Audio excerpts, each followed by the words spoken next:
Muito boa noite, caro telespectador. Opinião no feminino no ar, hoje com esta Segaú, que é Fátima Mimbir, a quem desde já cumprimento.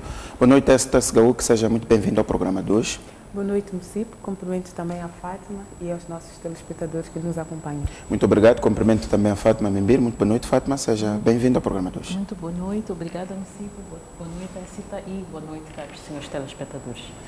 Muito bem, caro telespectador, vamos então discutir os temas que marcam a atualidade nacional. São eles as declarações do presidente em Londres, onde defendeu a partilha de responsabilidade com os bancos em relação às dívidas ocultas. Vamos discutir também um tema que marca a atualidade nacional, que é a apreensão de mais de 3 toneladas de marfim no porto de Maputo. Vamos também discutir a reprovação dos candidatos à magistratura.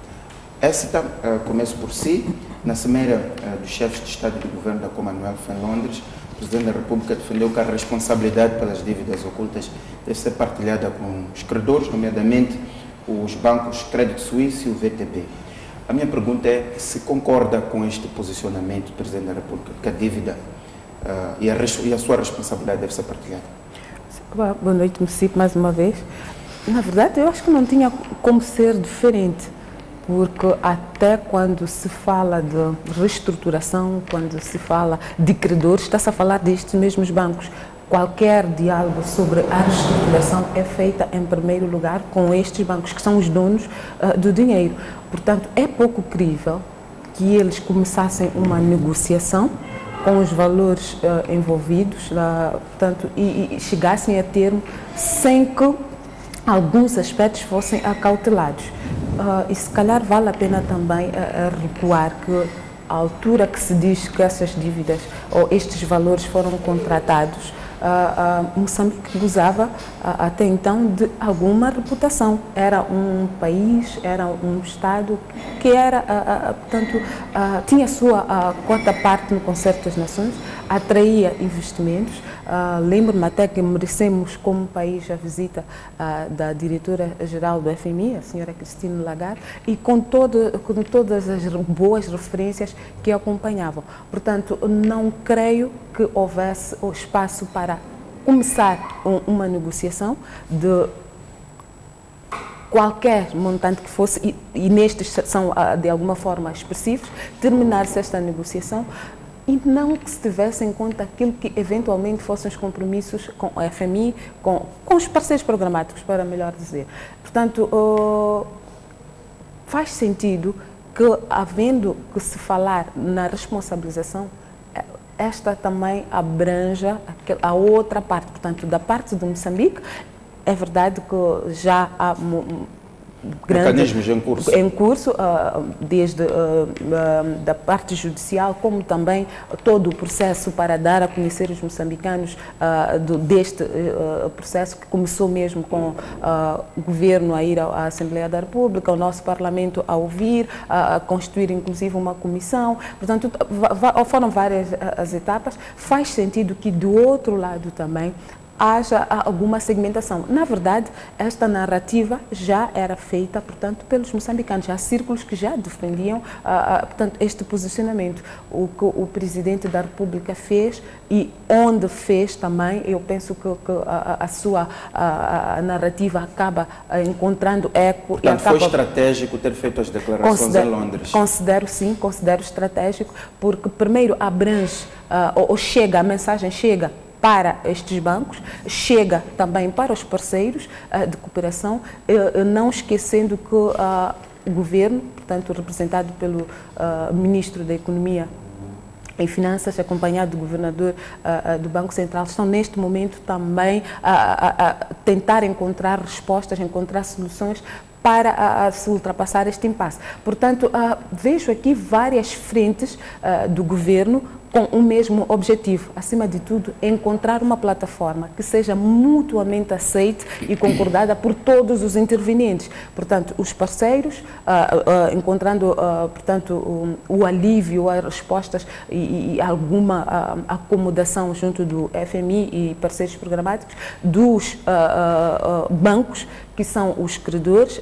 principais, e também da parte do governo moçambicano. Portanto, que é basicamente a mensagem de sim, não negamos, vamos pagar, queremos pagar, que nós queremos é que, primeiro, se reestruture, dê-nos a possibilidade de pagar sem nos sufocar, por um lado, e por outro, uma abertura, portanto, que se reconheça que sim, houve um erro na abordagem, no tratamento deste assunto, mas fazer-se um way forward, portanto, que o FMI também abra as janelas para permitir que o país possa prosseguir. Portanto, faço outra pergunta. Qual acha que pode ser o alcance? Portanto, levanta a linha de que o Presidente pode estar a dizer, ok, houve os problemas que houve, mas vamos sentar e vamos renegociar. Mas qual pode ser o outro alcance? Pode ser a mensagem de que, é verdade, as autoridades moçambicanas cometeram as falhas que cometeram no passado, e há um processo em curso ao nível da Procuradoria, mas não foram só os moçambicanos. Pode-se também ler desta forma? Eventualmente sim, porque, como eu digo, isto é um processo e qualquer dívida, qualquer expediente normal tem as duas partes. E sendo esta aqui de dívida, há quem deu dinheiro e há quem recebeu. Em contrapartida, há quem tinha um projeto para vender e há quem dizia, ok, eu vou financiar este projeto. Portanto, há aqui as duas partes que negociaram. E não acredito que tenha sido um processo de 5, 10 minutos. Portanto, houve aqui etapas que impunham obrigações a cada uma das partes. A Moçambique, já discutimos largamente esta questão, é a obrigação de informar, portanto, aos seus parceiros, no caso o FMI, sobre contratação, porque é um estoque que tem que ficar registrado na eventualidade de outros parceiros quererem investir ou aproximar-se a Moçambique, ficam a saber exatamente qual é a situação da dívida, o serviço da dívida do país. Faltou, portanto, esta informação, esta partilha de informação com um parceiro importante.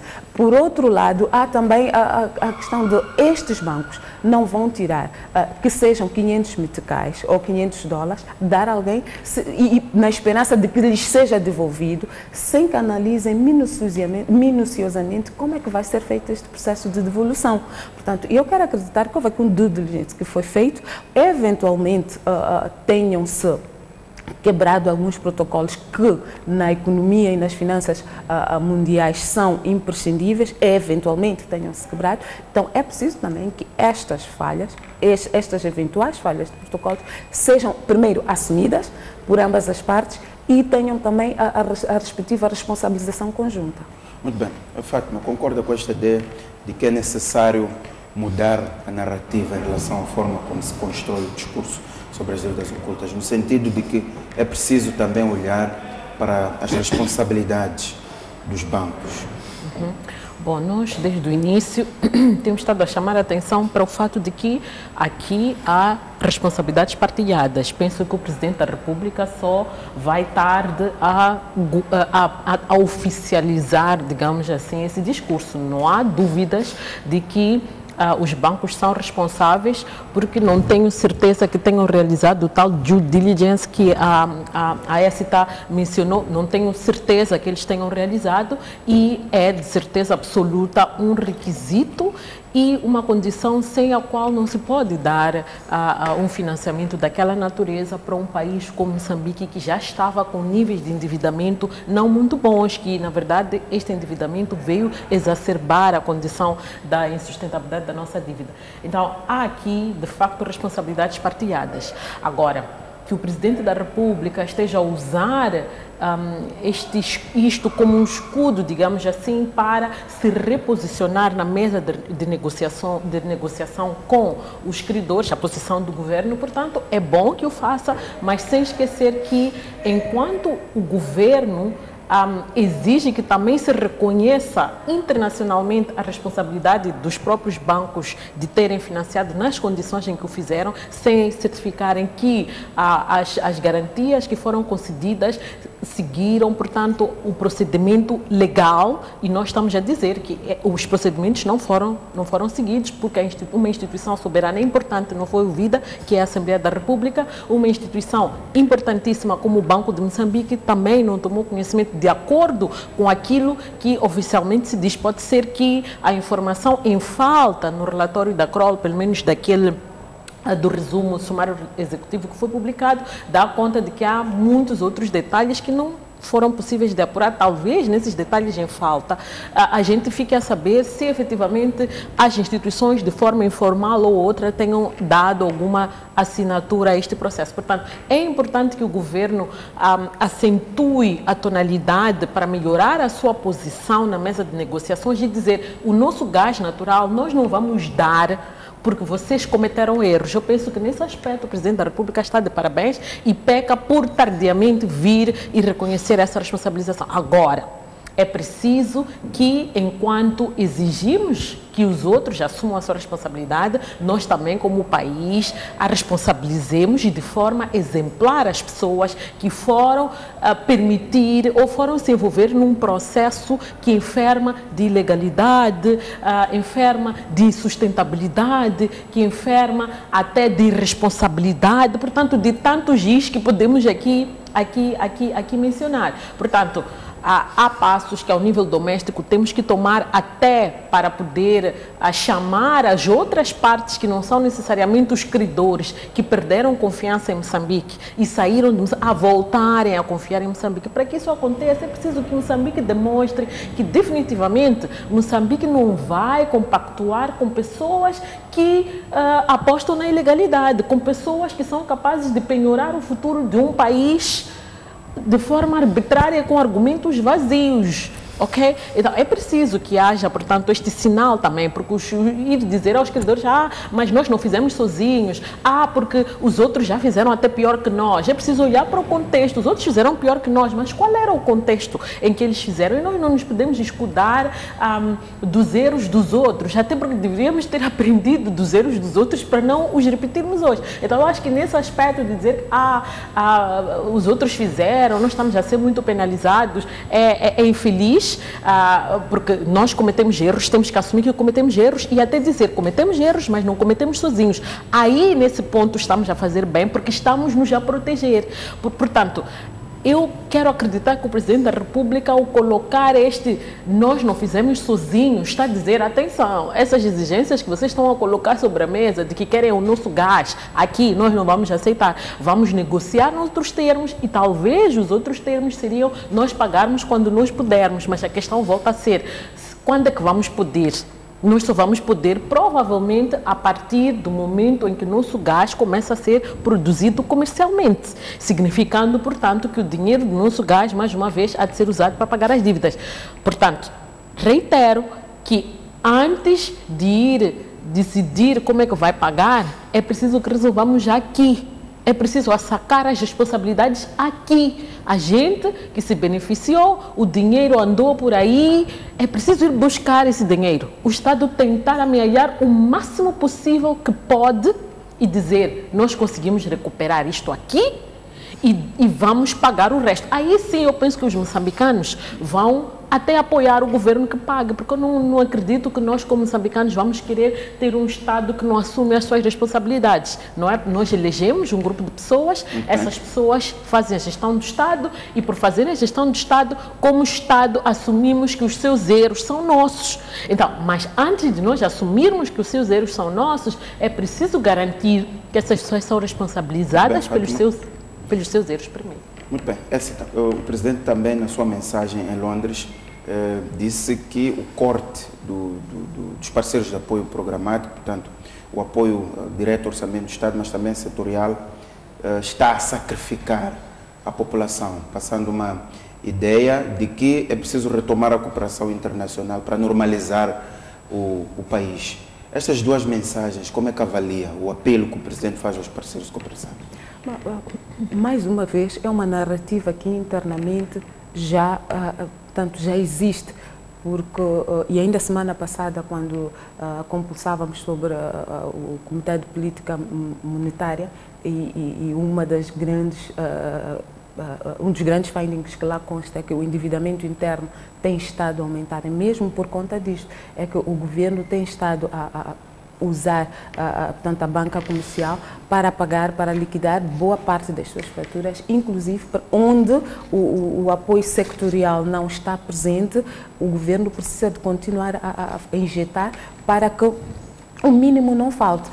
Onde, por exemplo, era possível, por via de um apoio sectorial, ter aspirina, se estes parceiros não estão lá a colocar ou em algum momento condicionam, o governo não se pode eximir. E é rápido, é preciso garantir que o mínimo exista e esteja, portanto, à mão dos moçambicanos. E só por isso, obviamente, que a fatura fica elevada. E só por isso há moçambicanos que não conseguem ter acesso ao mínimo. Não conseguem. Há investimentos também que tiveram que parar, porque é preciso realocar o que existe para aquilo que se considera prioritário e primordial. Portanto, é lógico que a falta, portanto, a ausência do FMI e o seu apoio direto ao orçamento do Estado tem estado a criar uma grande pressão. Primeiro, para que continue-se a manter o mínimo e, segundo, para onde não existe, continuar a injetar para que não falte ainda mais. E isto não é possível, é preciso que sejamos sinceros, não é possível acontecer sempre e quando acontece há demoras, há atrasos. Então podemos imaginar o que é que significa faltar medicamentos a um centro de saúde rural, que se calhar não tem muito, não pode fazer grandes diagnósticos, mas pode, por exemplo, aliviar uma dor de cabeça. Se não tem aspirina, se não tem como fazer o rastreio de plasmódio, por exemplo, de malária. Portanto, são situações mas que acabam... Mas a questão que se levanta aí é a justeza ou a legitimidade ou a aceitabilidade desta decisão dos parceiros programáticos cortarem o apoio em função das dívidas ocultas. É mais ou menos essa discussão que se levanta. Se faz sentido sacrificar a população por causa das dívidas ocultas? Eu faço essa questão assim. Eu, pessoalmente, minha opinião é que não faria sentido. Não faz acha sentido. Que devia continuar-se a passar os apoios? Devia haver aqui duas linhas principais de abordagem.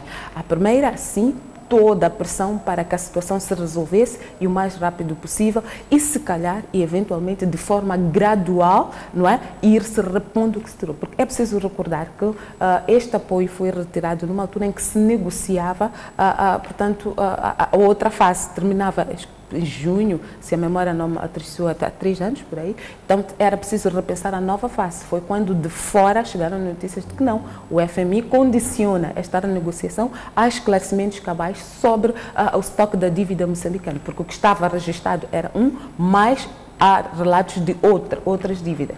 Portanto, penso que aqui é um governo que foi encontrado completamente a contrapé. Há programas e projetos que vinham correndo e tinham a normal ajuda, inclusive há funcionários que, porque faziam a ponte ou de alguma forma faziam garantiam a continuidade e a entrega destes serviços, ficaram sem muito, mesmo em termos de salários, de subsídios, para não falar da própria ajuda. Dou exemplo aqui de materiais, insumos para a saúde, por exemplo, que é uma área vital. Portanto, há pessoas que sentiram na pele e de forma bruta este corte. Por outro lado, nós ouvimos os mesmos parceiros, o mesmo FMI, por exemplo, dizer, olha, vamos continuar a apoiar programas, por exemplo, da tuberculose, o acesso e entrega dos retrovirais, porque eventual paragem ou corte significa que quem tenha começado, portanto, a terapia pode ter sinais duplamente ou triplamente adversos. Portanto, há aqui um paradoxo. Enquanto podemos reconhecer que sim, há questões que precisam de respostas e o comprometimento do governo moçambicano ou a maneira como aborda este assunto é importante para que um parceiro que se sinta de alguma forma defraudado retorne. Por outro lado, há aqui moçambicanos, há aqui um povo, exatamente, há aqui um povo que tem estado a sofrer na pele e podemos até arriscar dizer que não tem muito por onde se justificar. Esta é uma questão que foi tratada ao alto nível, eventualmente um e o outro a título individual, como se tem tentado propalar, mas de forma alguma pode prejudicar a totalidade de um país e todo um povo. Fátima, qual é a sua opinião? Os doadores, os parceiros de cooperação deviam continuar a apoiar o país ou concorda com esta ideia de suspenderem o apoio até se esclarecer as dívidas ocultas? Bom, eu penso que nós temos primeiro é que compreender de onde é que surge ou encontra sustento essa decisão de suspender o apoio. Está claro que a comunidade internacional perdeu a confiança pelo país. Primeiro, pela forma como tratou o próprio assunto, o fato de o governo ter recusado, ter negado a existência das tais dívidas, até que finalmente as provas de que tal dívida de facto existia. Mas muito antes disso, e mesmo para discordar com essa, quando diz que o governo foi encontrado em contrapé em termos de suspensão do apoio, porque primeiro é preciso dizer que enquanto foi suspenso o apoio direto ao orçamento do Estado, que é essa componente de recurso que é alocado para o governo financiar os seus programas diretamente, as áreas setoriais continuam a ser financiadas. A questão dos medicamentos, a questão houve até algum tempo a contratação de enfermeiros, portanto, há alguns programas que estão ainda a beneficiar. Agora, resta saber se esses programas são ou não são os programas que, de facto, para Moçambique são programas críticos. Por exemplo, tenho informações de que até algum tempo isso já estava previsto no acordo entre o governo de Moçambique e os parceiros internacionais, que o financiamento da contratação de enfermeiros iria terminar, penso que em 2016 ou 2017, o que significa que o governo moçambicano teria que passar a assumir as despesas do pagamento destes quadros,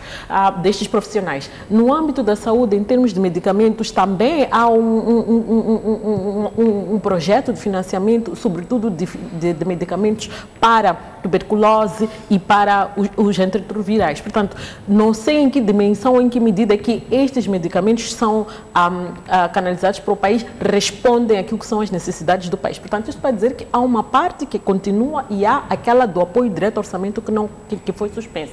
E por que é suspensa e por que o governo não foi apanhado em contrapé ou em contramão?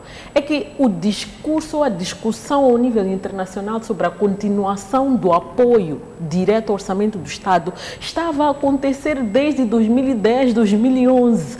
Nos países nórdicos, por exemplo, na Europa, e nós hoje vemos qual é a tendência dos governos na Europa. Era de esperar que numa situação em que um país falta, digamos, ou age de forma não transparente ou sem integridade, que isso acelere a decisão de que não vamos financiar, porque não é possível. A decisão não é tomada em Maputo pelos embaixadores, é tomada nos países desses mesmos embaixadores, e essa decisão não é tomada pelo presidente da República, é tomada pelos parlamentos desses países. Para chegar ao parlamento significa que é um processo.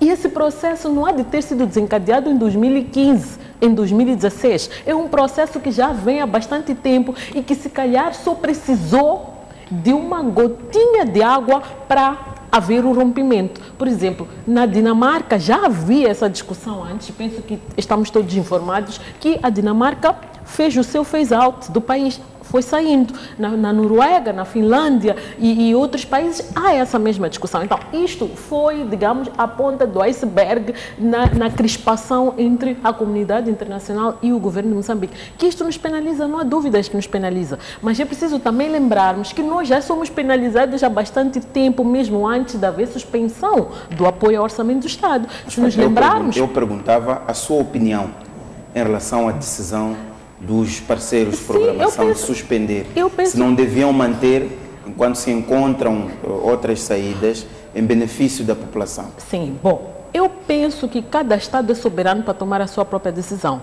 Eu sou por uma situação em que Moçambique, aos poucos, vai assumindo ele próprio responsabilidades de financiar e de resolver os problemas dos moçambicanos. E isso é possível de fazer. E, aliás, temos oportunidade de o fazer a partir de 2021, 2022, quando o dinheiro do gás entrar, se ele entrar. Caberá a nós tomar as decisões certas. Eu ia responder a sua questão com um ponto que eu levanto agora. Nós estamos a ser penalizados há muito tempo, mesmo quando nós recebíamos dinheiro dos doadores. Recebíamos o dinheiro dos doadores, pegávamos o dinheiro dos nossos impostos internos e fazíamos o quê?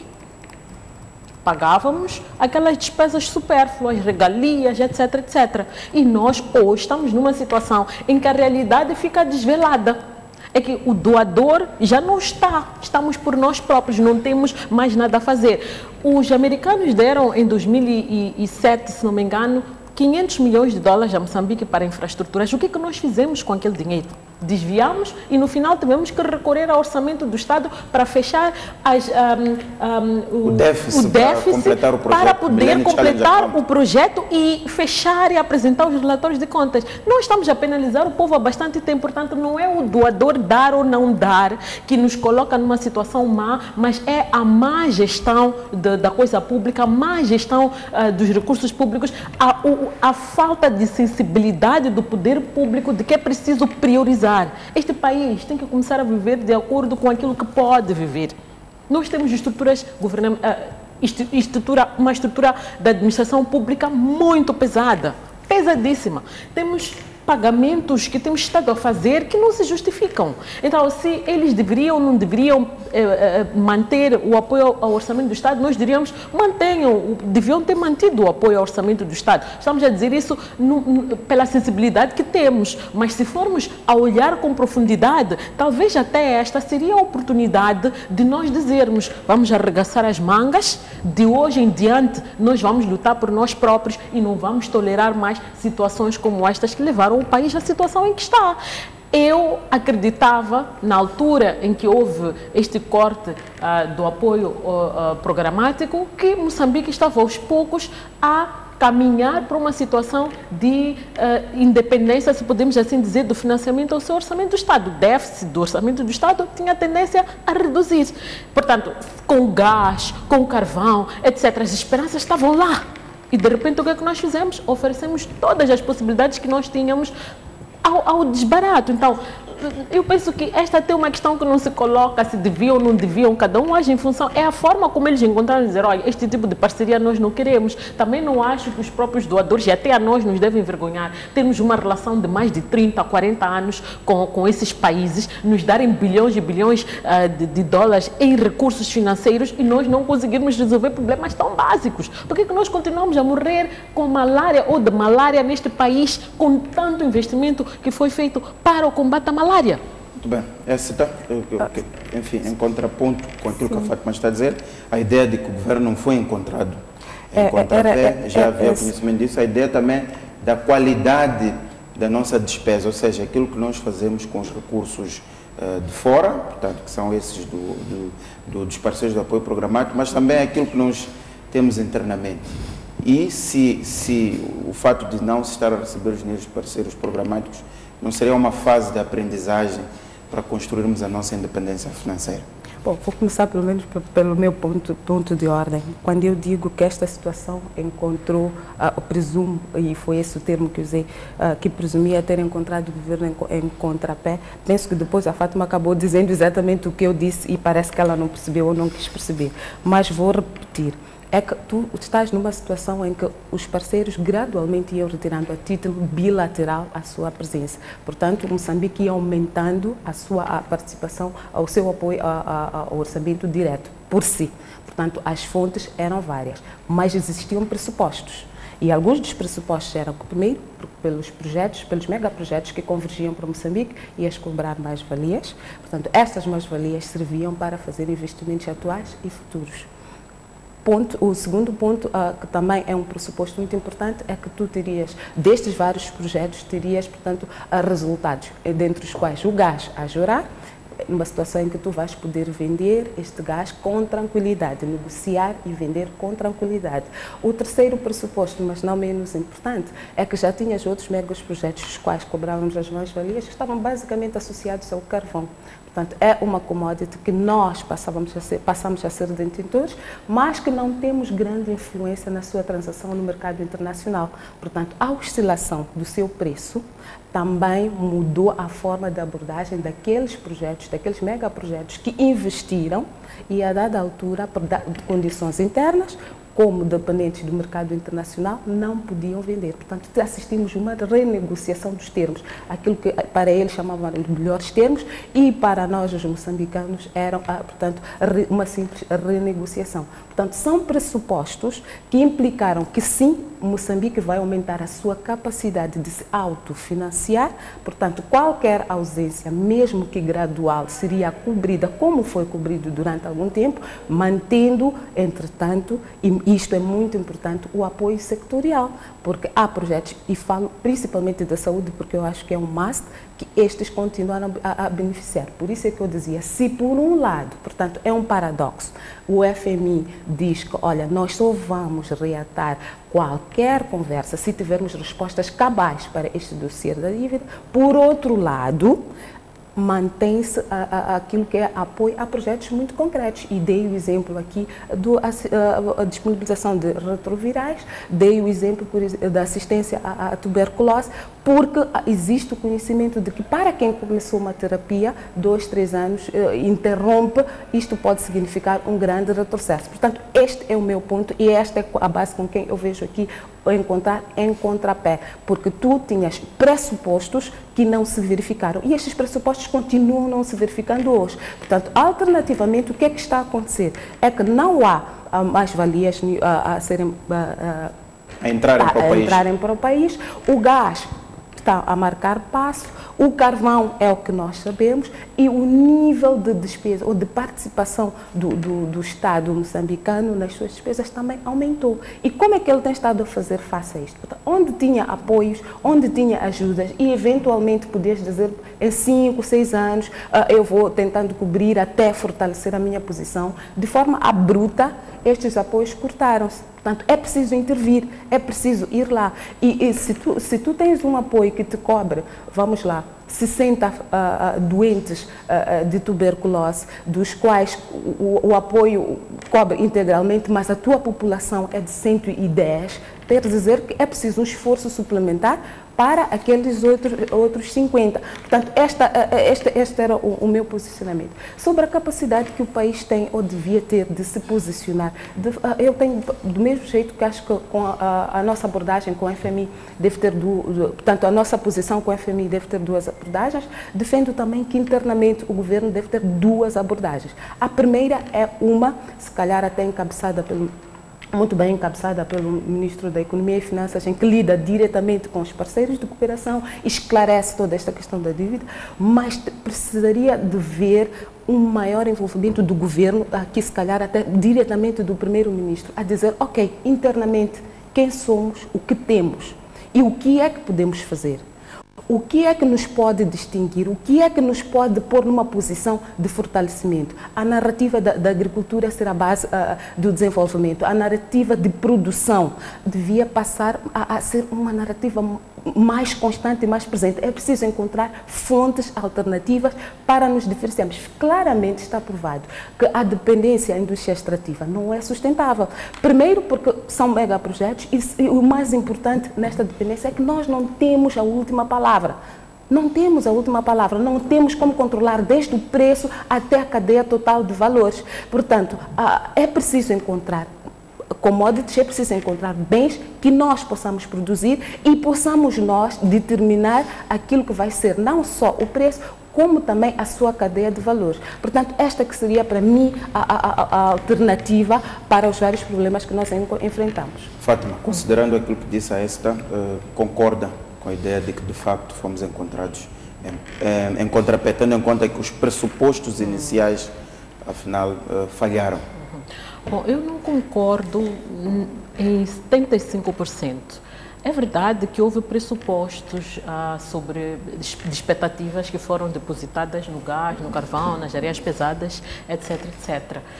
Em relação ao gás, por exemplo, não acho que se possa dizer que Moçambique tinha expectativas a curto prazo. Na verdade, que as expectativas do gás eram que o governo moçambicano foi defraudado aí, porque o gás tinha sido, a decisão final de investimento estava esperada para 2018, sempre desde 2013 se falava de 2018, havia essa previsão e, portanto, as receitas do gás poderiam muito provavelmente iniciar em 2018, era isso que se esperava e, por causa de demoras, a questão do preço que veio depois, só em 2021 provavelmente é que o gás vai arrancar. Em relação ao carvão, carvão, a expectativa era que o carvão fosse o tal, transformasse no tal Eldorado do país, mas por causa das questões logísticas, antes das questões de preço que vieram depois, nós nunca conseguimos operar dentro, portanto, do ambiente. Isto para dizer o quê? Para dizer que o governo não foi apanhado necessariamente em contramão, porque, primeiro, nós temos embaixadas nos vários países com os quais nós temos relações de cooperação, significando que esses embaixadores ou essas representações diplomáticas nos informam como Estado sobre as tendências, sobre as discussões. Eu mencionei aqui de um grupo de países que são bastante significativos em termos de apoio ao Estado moçambicano, que são os países nórdicos, que há, desde 2012, um debate de cancelamento, de fim do apoio direto ao orçamento do Estado. Isso não só para Moçambique, mas para vários países dos quais eles prestam apoio. Portanto, se já temos esta informação de que há este debate, há esta tendência de debate num determinado grupo, e isso também se estende quando olhamos para a crise que houve na Grécia, a crise que houve em Portugal, na crise na Itália, na França, quando vemos as mudanças governamentais, a forma como o governo americano lidou com a sua relação com os países emergentes como os nossos, e etc. Tudo isso aí nos tem que dar uma indicação de que o contexto em que nós operamos não é bom e nos temos que preparar para eventuais situações que possam acontecer. Por isso eu não concordo com a ideia de que fomos apanhados em contramão ou em contrapé.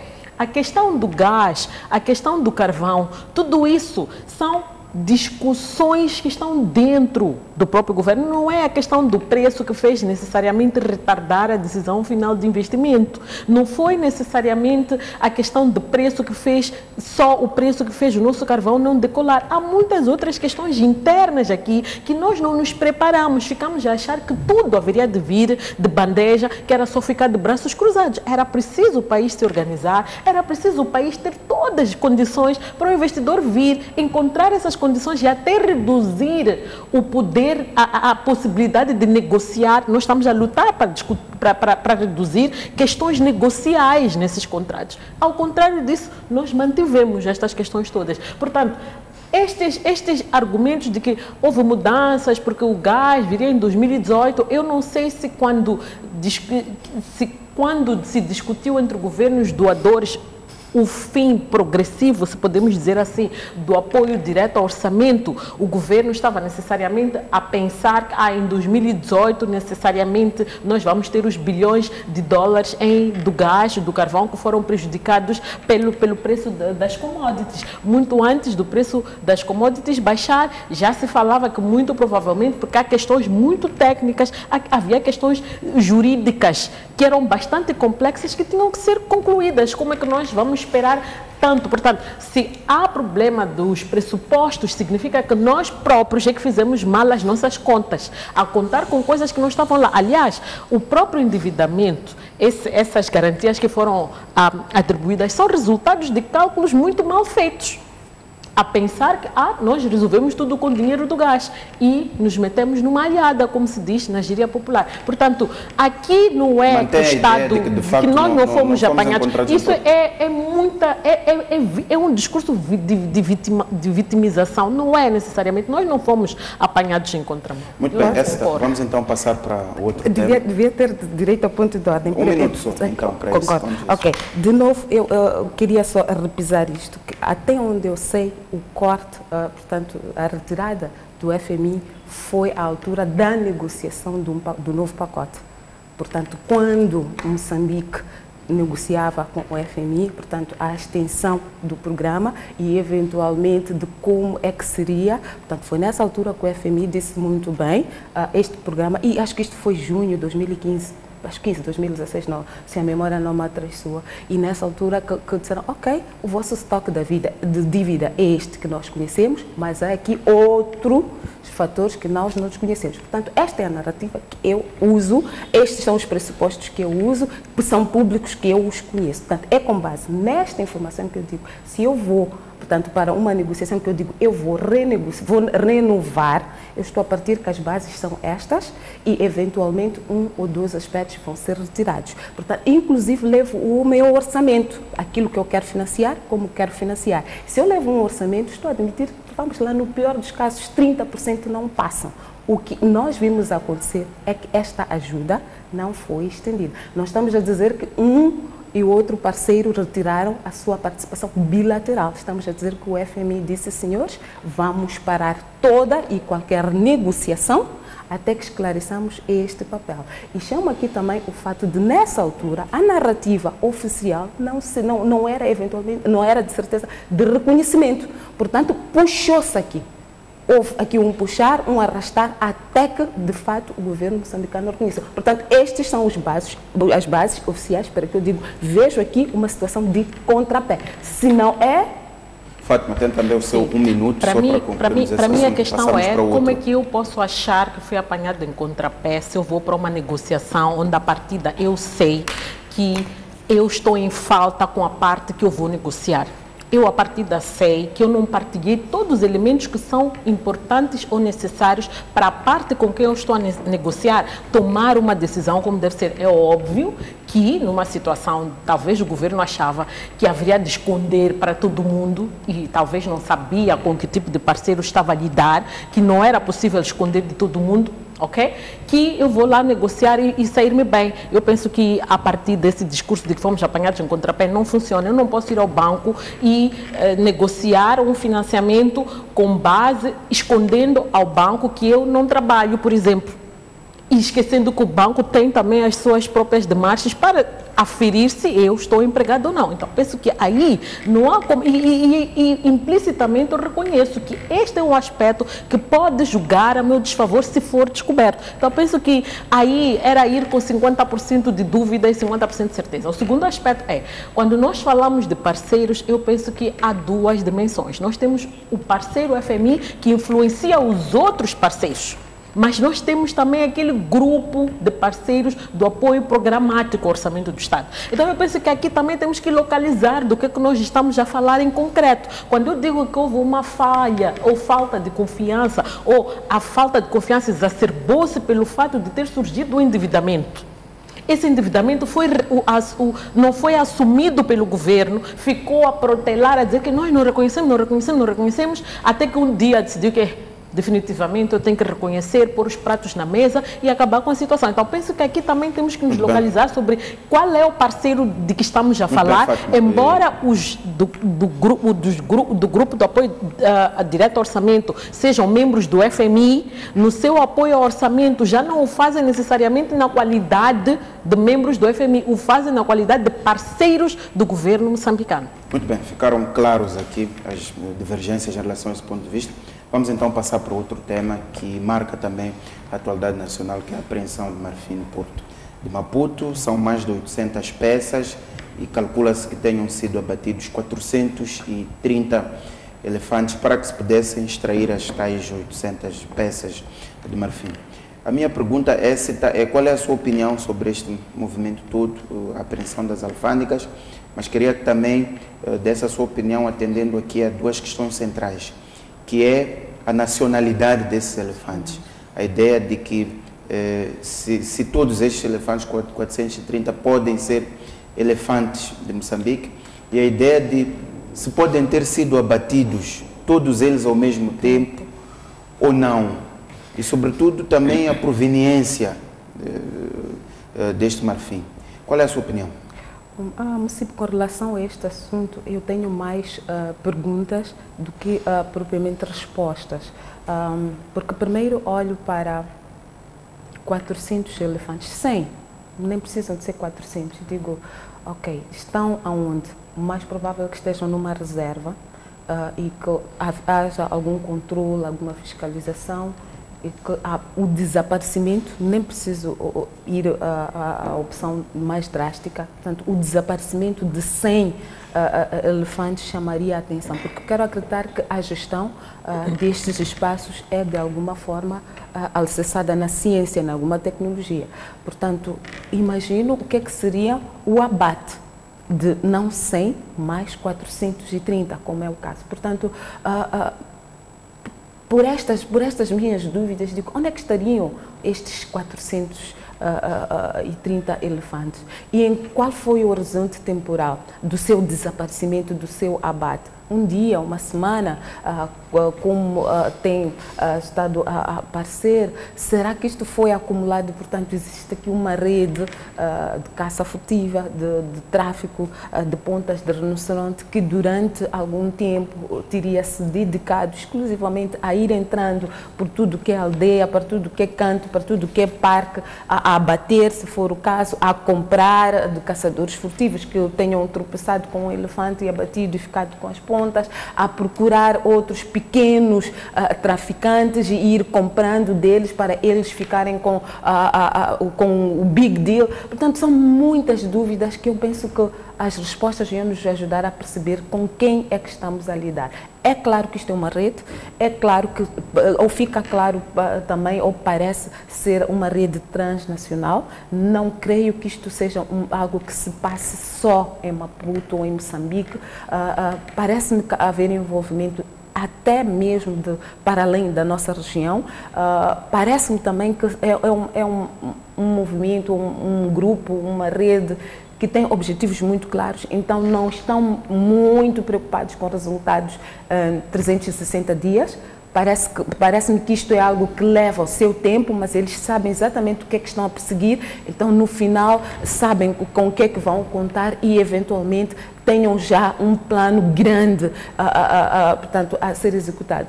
O que também traz algumas coisas boas para nós, como moçambicanos, para as autoridades, para o controle das nossas fronteiras, que é preciso vasculhar tudo e todos.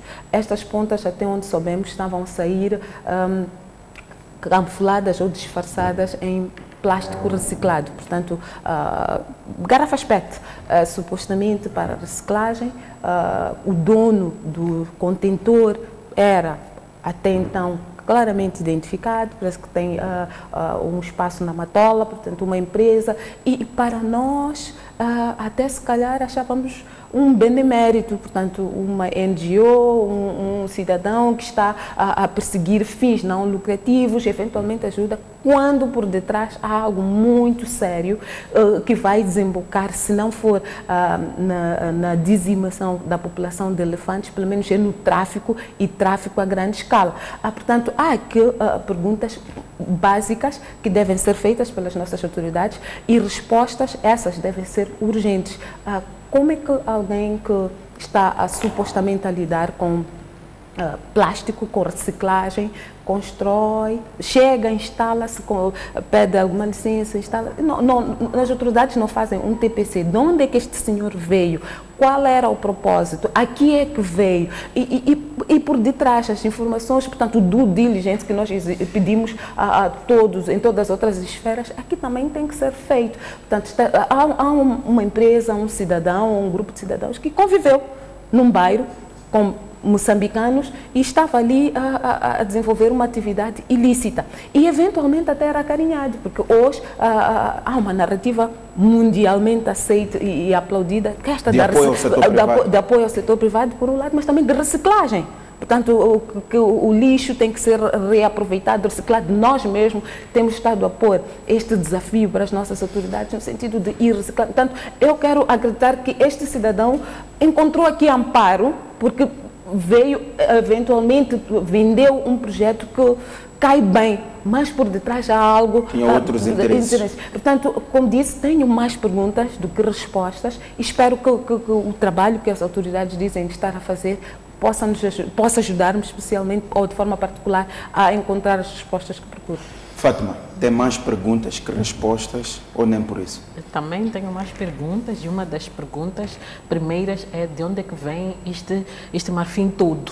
São 434 elefantes, mais de 800 mortos. peças. Exatamente, portanto estamos a dizer que são 3 toneladas. De onde é que isto tudo vem?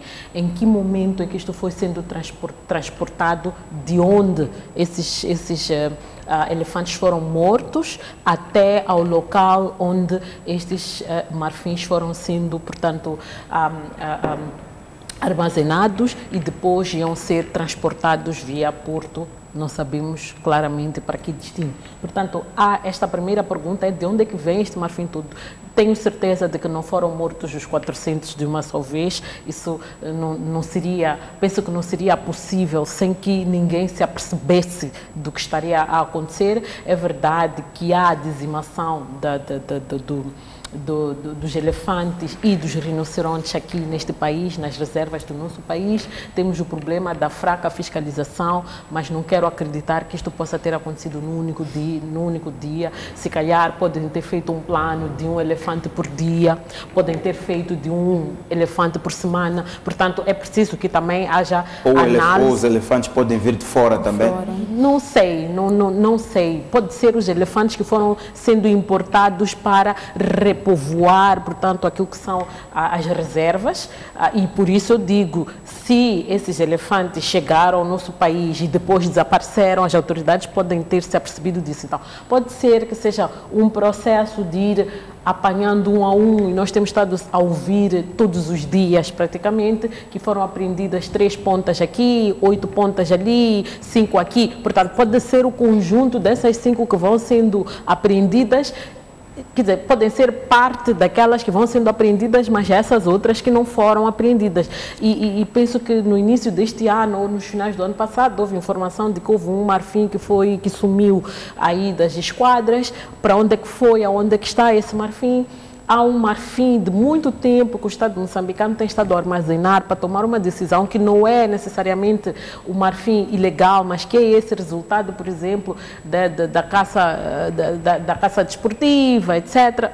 Qual é o destino que é dado a este? Pode ser que há algum lugar onde eles foram sendo armazenados aos poucos, sem as autoridades se aperceberem, terem sido roubadas pouco a pouco. Portanto, é preciso que se faça uma análise pericial, se podemos assim dizer, para aferir de que ano necessariamente aquelas pontas de marfim são. Este é um ponto. Mas, para mim, a pergunta mais importante é: onde é que um cidadão estrangeiro, por sinal, encontra tamanha coragem para, de uma só vez, empacotar estas 3 toneladas de marfim e mandá-las ao porto, onde o pressuposto básico é de que há de haver a fiscalização ou expensão da mercadoria, o que significa que o risco desta mercadoria não ser detectada é muito grande.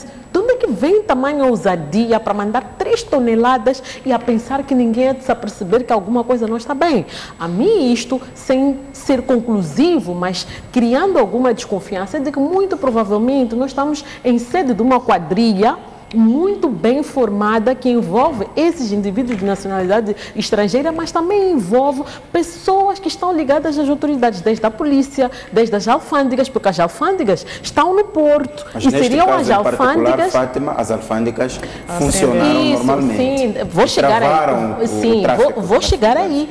O ponto é que temos as alfândegas lá. Se esta pessoa, eu coloquei a questão da ousadia, se eu sei que ali, se eu passar por aquela via, eu vou encontrar polícia. Eu tenho drogas no carro.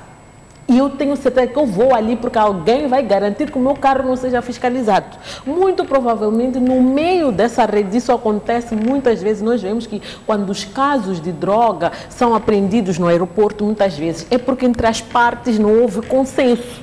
Muito provavelmente aqui, neste caso, há de ter havido algum desentendimento, alguma desorganização ou alguém que efetivamente decidiu fazer o seu trabalho por achar que o risco era tão grande de deixar passar uma mercadoria assim. Estamos a congratular as autoridades por terem feito o seu trabalho, mas é preciso estender e aprofundar as investigações para perceber, para chegar a esta quantidade que foi ao porto. Porque já estava a caminho do porto. Não vão nos dizer que acordaram e descobriram isso, é porque houve vestígios. Estes vestígios vêm de onde? Então é preciso pegar destes vestígios e ir investigar para apanhar as redes por detrás. Porque é estranho que essa mesma autoridade tributária hoje tenha, essas mesmas alfândegas, hoje tenham detectado. Mas no ano passado falou-se de mais de 1 tonelada que foram apanhados, que foram apreendidas na Tailândia e não sei aonde, que saíram daqui de Moçambique. Como é que é possível que mais de 1 tonelada em 2015 tenham saído e apanhados no Camboja? Aliás, em 2016 foi no Camboja, foram 1,3 toneladas. Em 2015 foram cornos de rinoceronte e marfins,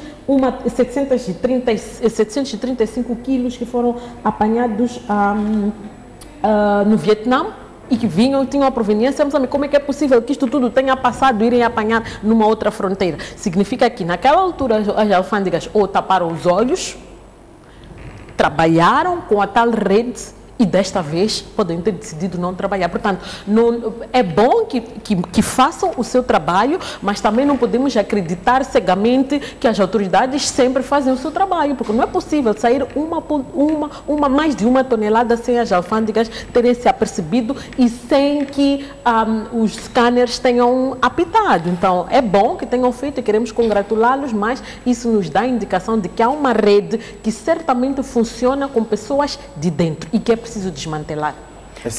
Bom, eu queria só mesmo fazer aqui um comentário com relação à inspeção intrusiva.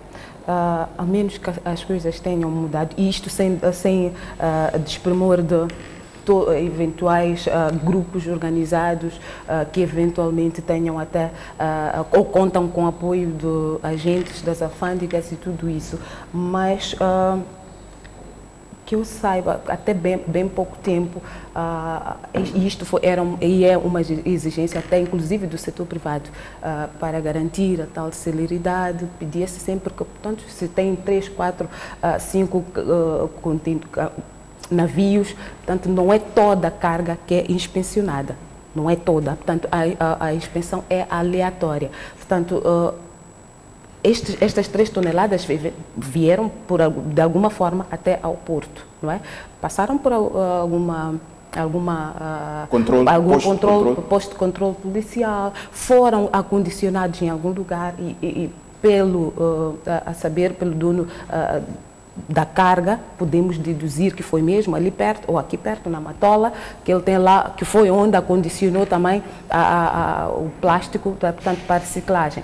Portanto, seguiu pelas nossas estradas, pode até ter ultrapassado por alguma portagem, tudo isso. Portanto, eu quero aqui, portanto, com isto quero dizer que, sabe, eu continuo a felicitar estas autoridades. E se calhar o discurso que nós muitas vezes temos de que não, é todo mundo corrupto, encontra aqui algumas barreiras, porque pede-se muito que não se inspecione toda a carga, porque leva tempo, é oneroso, portanto, e esta inspeção não intrusiva foi, inclusive, uma exigência do setor privado e fez bem também para aquilo que é o nosso posicionamento no Doing Business. Portanto, como disse, tenho mais perguntas que respostas, mas neste momento, por termos conseguido estas 3 toneladas e ter mostrado que é possível, um bom e há sinal. 2, 3 semanas, eu lembro-me que disse aqui, é importante que as pessoas que estão naquele posto que parece não ser nada, precisam de ter esta conscientização que eles são muito mais importantes do que o ministro. Eu lembro-me que falava da pesca, por exemplo. Se alguém autoriza a saída de 5 toneladas de camarão e declaram 3, que é para pagar só 3, e aquele agente ali de fiscalização diz, não, isto são 5 toneladas, vamos cobrar por 5 toneladas. Esta gente está a fazer um bem terrível ao país e está a contribuir para que as coisas alterem. Portanto, eu quero, mais uma vez, manifestar portanto, a satisfação por estes agentes, não é? Por qualquer razão, terem escolhido e terem feito o trabalho, terem feito esta apreensão, não é? Sem desprimor destes casos que a Fátima trouxe aqui, que passaram, porque não houve este zelo. E queria eu acreditar que mais agentes vão ter este zelo, mais agentes vão, portanto, onde precisarmos de inspeção intrusiva e onde não precisarmos também, que façam o seu trabalho, porque estes que estão nas fronteiras, ao não permitirem que pessoas passem com carga, não permitirem que pessoas passem sem identificação, e no caso de dúvidas, reportarem às autoridades, estarão a contribuir para que as coisas aqui entre fronteiras melhorem e que tenhamos mais casos de recuperar o que é nosso e se calhar até recuperar o nosso dinheiro. Muito bem, ficamos só com 3 minutos, vou dividir 1,5 minutos para cada uma, sendo que o assunto da apreensão de marfim, Fátima, percebo que ainda quer comentar, vamos continuar a discutir, vai haver de certeza, desenvolvimentos nos próximos dias.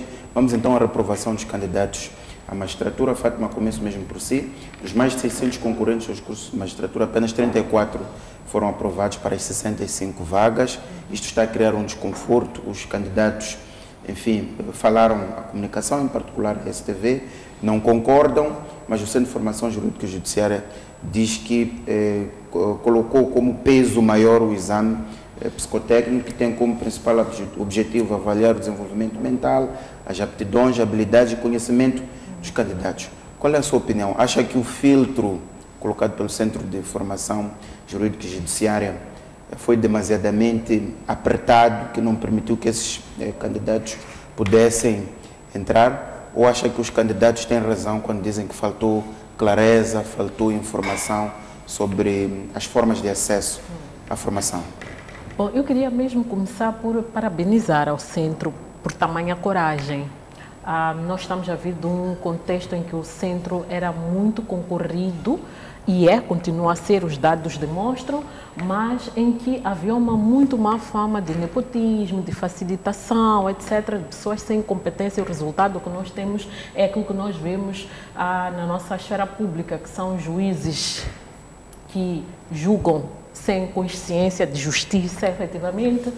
São magistrados, magistrados do Ministério Público que não fazem o seu trabalho devidamente, porque não têm efetivamente qualificações para o fazer, e não têm qualificações para o fazer porque foram mal selecionados para participarem de um curso de especialização e depois serem, portanto, colocados para trabalhar. Portanto, eu quero parabenizar o Centro por ter coragem de reprovar as pessoas que não cumpriam com os requisitos que eram impostos.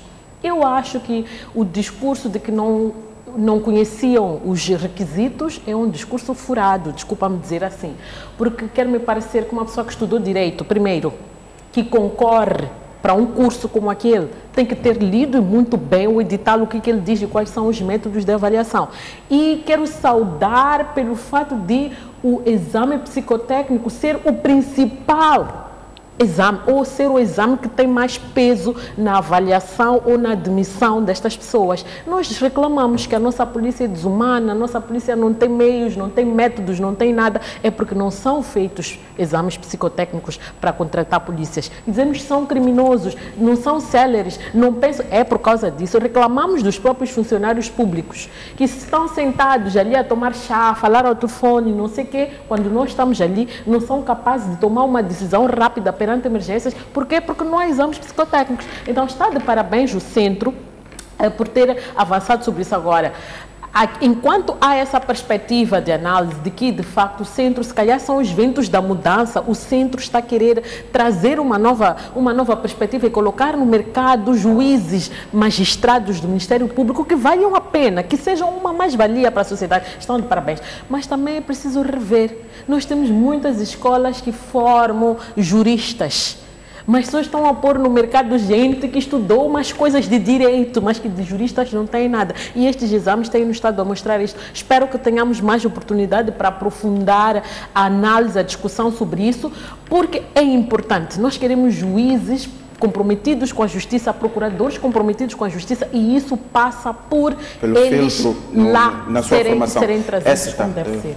Qual é a sua opinião? Concorda com a Fátima que vale a pena apertar o filtro para selecionar os melhores? Bom, primeiro lembro-me que um amigo dizia-me que, ok, não quero passar pelos exames da Ordem de Advogados, então vou ali para o Centro, vou ser juiz. Portanto, parecia que pode-se fugir de um e ir para o outro. Felizmente, temos agora estes filtros e os números, eu costumo dizer sempre que os números falam. E eles falaram, mostraram que sim, há muita gente, há muitos formados em Direito, há muitos candidatos a juízes que eventualmente tenham excelentes notas, excelentes qualificações. Quando olhamos para aspectos teóricos, provavelmente passaram por algum estágio que lhes conferiu algum contacto com a prática, mas há uma componente muito importante também no juiz, é a psique. Esta também precisa de ser tida em conta. Há pessoas que são extremamente inteligentes, até muito bem educadas, podem ter muito boas notas, mas não têm o equilíbrio necessário para julgar com a perspicácia que se impõe e se exige de um juiz. Portanto, se o centro e a sua direção encontraram esta fórmula, não é? E que confere pesos a cada uma das componentes da avaliação, eu penso que vale a pena. Começamos, podemos testar, ver a eficácia. Se ficar provado que não, é uma técnica que não vai contribuir para a qualidade que nós reclamamos na classe dos nossos juízes, poderemos alterar. Mas não vai ser só porque uns tantos reprovaram e reconhecem, porque o que eu pude acompanhar não é que eles não reconhecem as fracas notas, portanto, na componente psicotécnica. Não concordam, é que a componente psicotécnica tem maior peso. Muito mas obrigado. É um fator que deve ser também tido em conta. Muito obrigado, Éssita. Muito obrigado, Fátima Mimbir. Caro telespectador, fizemos assim os 60 minutos de programa Opinião no Feminino, onde discutimos os aspectos que marcam a atualidade nacional. Assim, até a próxima quinta-feira.